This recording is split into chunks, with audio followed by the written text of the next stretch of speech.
everyone! For today's video, magluto tayo ng galunggong na paksiw at may gata.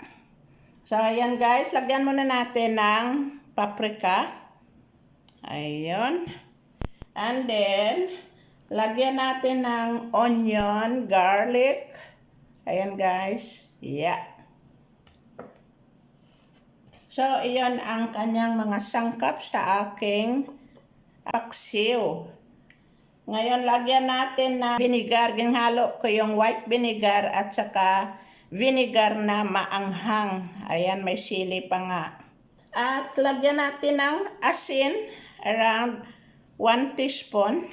And so ngayon, haluin natin para mag-balance yung kanyang asin. Dahan-dahan lang. Pagluto na, saka ko lagyan ng gata. Ito ang aking recipe noong ako ay nasa college. At palagi nilang gina-request ako na magluto ng ganito, yung galunggong. Kasi itong galunggong, malaman ito. Maganda ipaksiw, ipreto, o kaya ilagyan ng sarsa.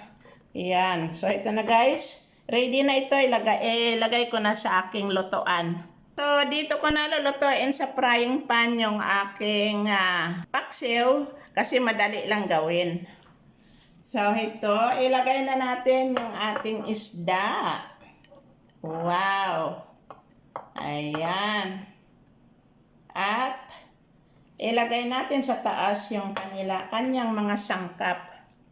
Very easy, very practical, at masarap ang resulta. Luluto lang siya sa kanyang vinegar. Ngayon, lagyan natin ng takip. So, let's go! So, ito na guys, yung ating paksiw.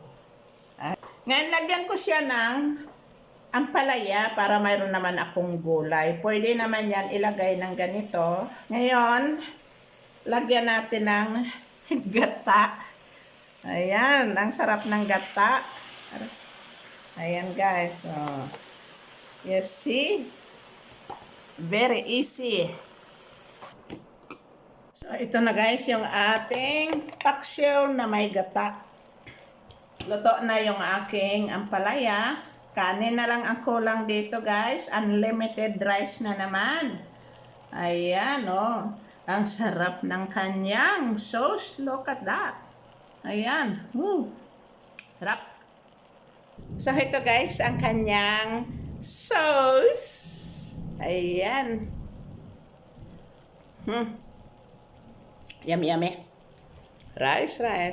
Okay guys, so kung sino ang nakarelate sa aking niluluto, sana mag-comments kayo dyan sa baba. At kung hanggang saan makarating ang ating video, ay mag-comments kung saan kayo para malaman natin na namamasyal din pala sa iba't ibang lugar ang ating mga video. Yummy, yummy. Bye! Hello guys, magluto tayo ng tuna.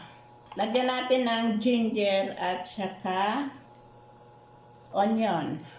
Ayan. No oil. So, ito yung ating tuna. Ayan, dark tuna. Lagyan ko lang ng salt and pepper. So, ngayon, lutuin natin yan ng ganun lang. Ayan. At very low temperature. So, ito guys, baliktarin natin yung ating isda. Ito ang gamitin natin para hindi masira yung ating frying pan.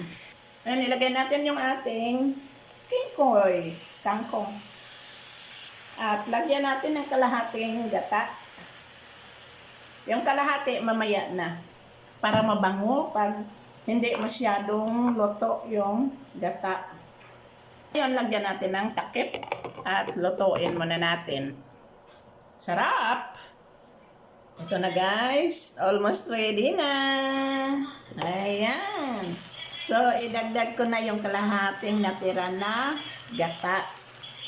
Hakuloyin lang natin ng madali. Yung tamang-tama lang ang pagkulo ng ating gata para mabango. Maaamoy talaga natin ang aroma ng gata. Yung fresh na nanyog. Well, ayan na guys, oh, yung aking nilotong tuna. Konting kulo lang. And then, maging ready. Ready. Ito na, ready na. Very simple. But it's yummy yummy. Maanghang siya ng kaunti. Ayan, at ang kanyang kapartner ay kanin. Ito na guys, yung ating niluto. Let's go. Halika kayo, kain tayo. Okay, maraming salamat kayo sa panonood nyo ng aking video. And see you next time. Napakasarap sa kanin. Bye-bye.